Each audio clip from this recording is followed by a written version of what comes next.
Yeah, I haven't got a clue about it. I've made inquiries and I find it ironic that other people have given him the same amount of money. By October 1995, Michael Steele had 2 successful drug runs under his belt and had earned around £50,000 in smuggling fees alone. It was time to start enjoying the spoils of his life of crime. He spotted a dilapidated bungalow on the outskirts of Clacton called Meadow Cottage, which was in prime location but in appalling condition, needing rewiring, new plumbing, new ceilings, plastering the lot. The price was low enough for Steele to get a mortgage based purely on the income from his building businesses, MJS Trading, without arousing any suspicion. But once there, Steele could happily spend as much as he wanted, turning it into his dream home. The total price was £80,000. Steele put down £20,000 in cash and took out a loan for the rest. The bungalow was empty. The previous owner had been shipped off into a nursing home. So once contacts were exchanged, he began spending more and more time there, planning the changes he wanted to make and getting quotes from various workmen. Having lost virtually everything just a few years earlier, everything was starting to fall back into place. Michael Steele was back on the rise. Elsewhere in the county, another Essex villain was also celebrating a return to form. Nearly a year after being sent back to prison for smuggling the gun into hospital, Tate was out and lighting up the town with a massive round of wild parties and drug benders.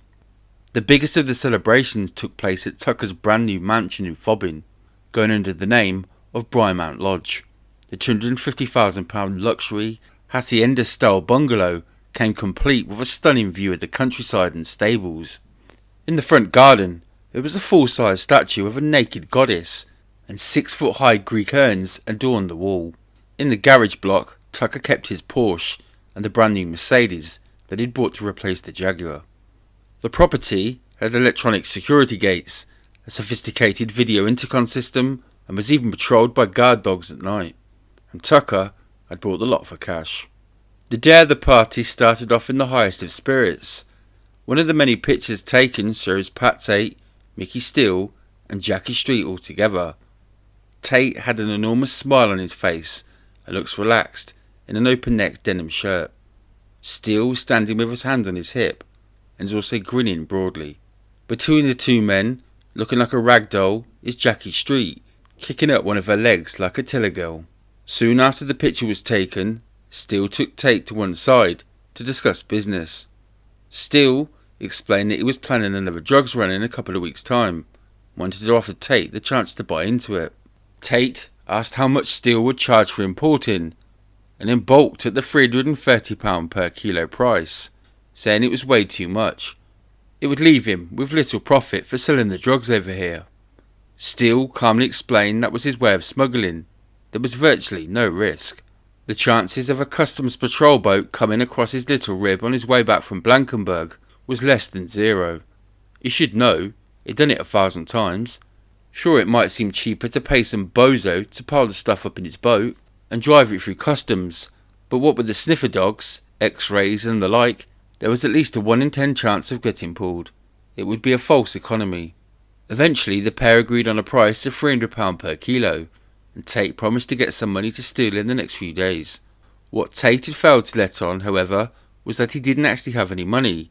Having just got out, he needed most of what he had stashed away to buy himself a car, pay for a few bills, and support the flashy lifestyle he was now living.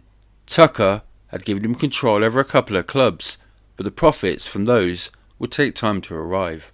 The sensible thing to do was to pull out of the deal and wait, but Tate wasn't about to start being sensible.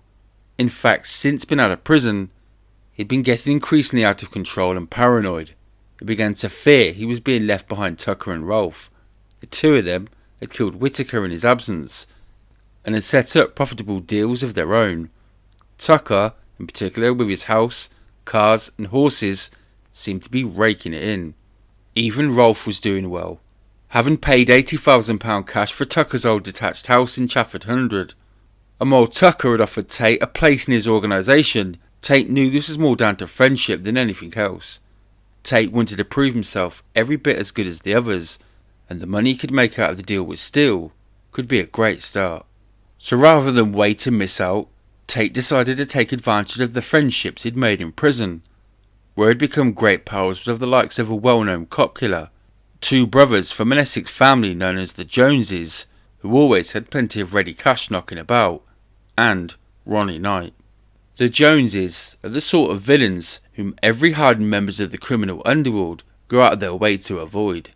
Totally ruthless, fearless and efficient, the fact that few people have heard of them or their dominance of towns like Romford is testament to the power they wield. When Tate approached them, he made an offer they simply wouldn't be able to resist. Basically, if they lent him £40,000 for 2 weeks, it'd give them back £50,000, guaranteed. No one wants to look a gift horse in the mouth. The answer had to be yes. Hands were shaken. The money was duly handed over, and that was that. Tate was back in business. The parties continued, and so did the drug binges. Everyone gets a bit crazy when they get out of prison, living life to the full and all that, but Tate was taking it to the limit and then some. It got to the stage where Tate himself was no longer calling the tune, the drugs were. Halfway through his official getting out bash at a snooker hall in Dagenham, a few days after the deal with Steele had been struck, Tate ran out of cocaine.